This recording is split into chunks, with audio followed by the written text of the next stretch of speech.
Perkenalkan, nama saya Muhammad Farel Farazi dengan NIM 11.012.11.243 dari kelompok 12. Saya Raden Doro Sinta Anggira Nirboyo dengan NIM 11000131301229. Nama saya Satya Adinda Putri Hendarto dengan NIM 11.012111239. Saya Fatia Dwi Kurnia Putrianti dengan NIM 11.012.11.295.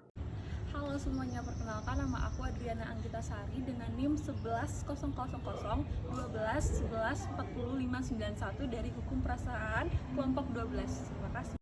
Secara etimologi, kepailitan berasal dari kata pailit. Dalam bahasa Indonesia, pailit diartikan bangkrut. Kepailitan atau pailit merupakan keadaan di mana seorang debitur tidak dapat melunasi utangnya yang telah jatuh tempo.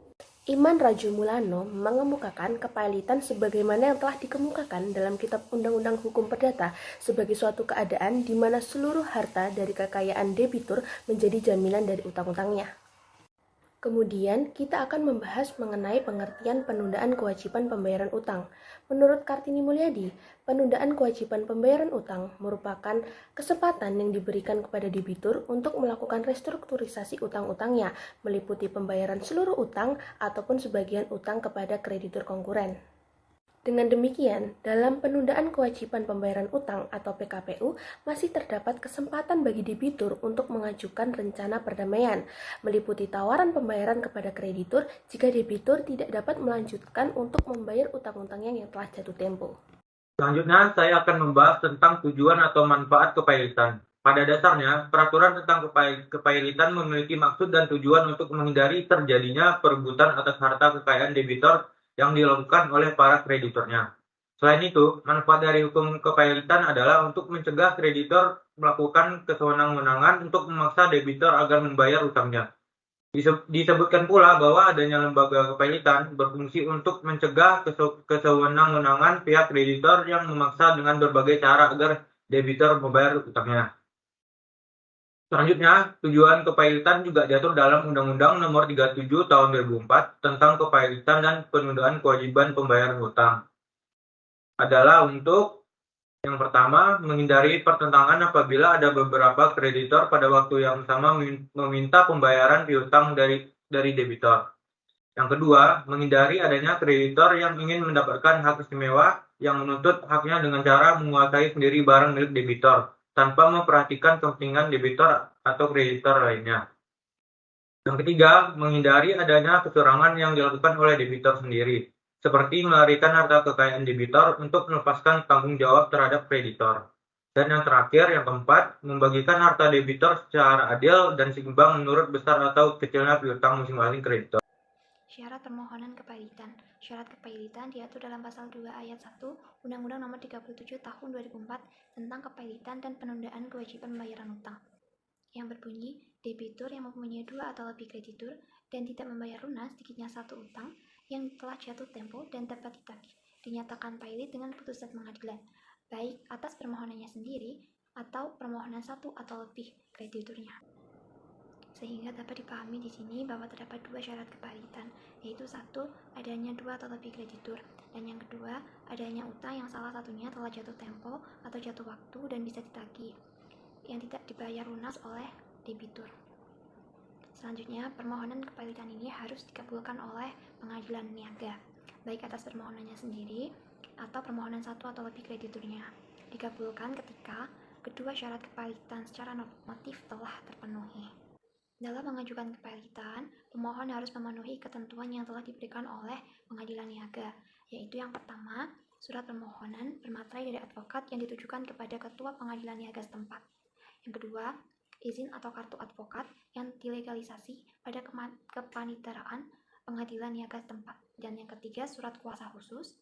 Yang keempat, surat tanda bukti diri atau KTP suami atau istri yang masih berlaku bagi debitur perorangan, akta pendirian dan tanda daftar perusahaan yang dilegalisir bagi debitur PT, akta pendaftaran yayasan atau asosiasi yang dilegalisir bagi debitur yayasan atau partner, surat pendaftaran perusahaan bank, perusahaan efek yang dilegalisir bagi pemohon kejaksaan, Bank Indonesia atau BAPEPAM. Dan yang kelima, surat persetujuan suami atau istri bagi debitur perorangan, berita acara RUPS tentang permohonan pilot bagi debitur PT, putusan Dewan Pengurus bagi yayasan atau partner.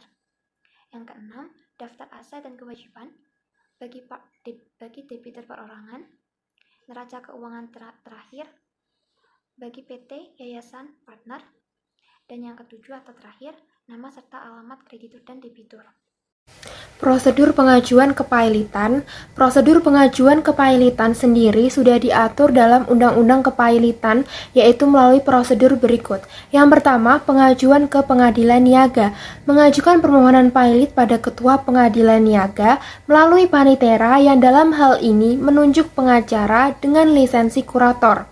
Yang kedua, penyampaian pernyataan permohonan pailit. Kemudian, panitera yang akan menyampaikan permohonan tersebut pada Ketua Pengadilan Niaga paling lama 2 hari setelah didaftarkannya permohonan tersebut. Sidang akan ditetapkan dengan jangka waktu 3 hari setelah tanggal permohonan tersebut didaftarkan. Yang ketiga, sidang pemeriksaan permohonan kepailitan. Sidang pemeriksaan akan dilakukan dengan jangka waktu paling lambat 20 hari setelah tanggal permohonannya didaftarkan. Yang keempat, pemanggilan debitur oleh Pengadilan Niaga. Debitur akan dipanggil oleh Pengadilan Niaga jika permohonan mengenai kepailitan tersebut diajukan oleh Kejaksaan, kreditur, Badan Pengawas Pasar Modal, Bank Indonesia, atau Menteri Keuangan. Yang kelima, pemanggilan kreditur. Kreditur akan dipanggil oleh Pengadilan Niaga jika pernyataan pailit tersebut diajukan oleh debitur dan juga terdapat keraguan dalam persyaratan pailit yang harus dipenuhi. Yang keenam, pemanggilan debitur dan kreditur dengan surat kilat. Pemanggilan debitur atau kreditur dilakukan oleh jurusita melalui surat kilat dengan jangka waktu 7 hari sebelum sidang pertama dilakukan. Yang ketujuh, putusan Pengadilan Niaga terkait kepailitan. Permohonan kepailitan perlu dikabulkan ketika ada bukti yang menjelaskan syarat kepailitan yang terpenuhi. Kemudian, putusan tersebut paling lama perlu diucapkan 60 hari setelah permohonannya didaftarkan. Yang kedelapan, pembacaan putusan. Pertimbangan hukum mengenai hasil putusan kepailitan tersebut perlu termuat dengan jelas dan lengkap di dalamnya. Selain itu, perlu ada pendapat majelis hakim yang harus mengucapkan dalam sidang terbuka untuk umum dan bisa dilaksanakan terlebih dulu bahkan ketika ada upaya hukum mengenai putusan tersebut. Akibat hukum terhadap putusan kepailitan.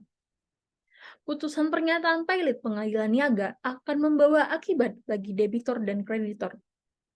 Akibat hukum dari putusan pernyataan pailit itu diatur dalam pasal 21 Undang-Undang Kepailitan PKPU meliputi seluruh kekayaan debitor pada saat putusan pernyataan pailit diucapkan, serta segala sesuatu yang diperoleh selama kepailitan.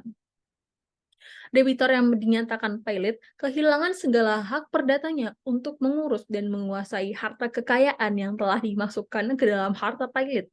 Namun, debitor yang dinyatakan pailit dapat melakukan perbuatan hukum yang menyangkut dirinya karena kepailitan hanya berakibat pada harta kekayaan debitor pailit, bukan mengenai diri pribadi debitor pailit.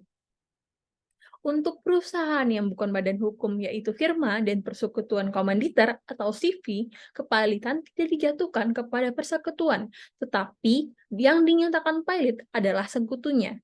Para sekutu masing-masing bertanggung jawab sepenuhnya terhadap perikatan-perikatan persekutuan tersebut. Maka, utang-utang yang tidak dibayar oleh persekutuan adalah utang-utang dari para sekutu, firma, dan CV.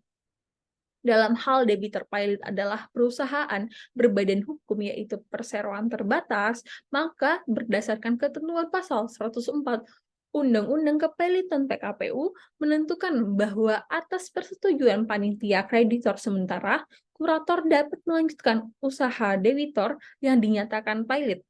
Walaupun terhadap putusan pernyataan pailit tersebut diajukan kasasi atau peninjauan kembali. Adapun upaya hukum terhadap putusan kepailitan. Setelah pengadilan niaga menjatuhkan putusan pernyataan pilot terhadap debitur, maka upaya yang dapat dilakukan terhadap putusan tersebut adalah upaya hukum kasasi ke Mahkamah Agung atau peninjauan kembali. Apabila ada pihak yang merasa tidak puas terhadap putusan pernyataan pilot itu, maka pihak tersebut dapat melakukan upaya hukum kasasi ke Mahkamah Agung dengan jangka waktu 8 hari. Setelah putusan pernyataan valid itu diucapkan dan setelah lewat dari jangka waktu pengajuan kasasi, maka putusan pernyataan valid itu mempunyai kekuatan hukum tetap. Terhadap putusan pernyataan valid yang mempunyai kekuatan hukum tetap tersebut dapat dilakukan peninjauan kembali ke Mahkamah Agung. Sekian presentasi dan pemaparan materi dari kelompok hukum perusahaan 12. Mohon maaf apabila ada kesalahan. Wassalamualaikum warahmatullahi wabarakatuh.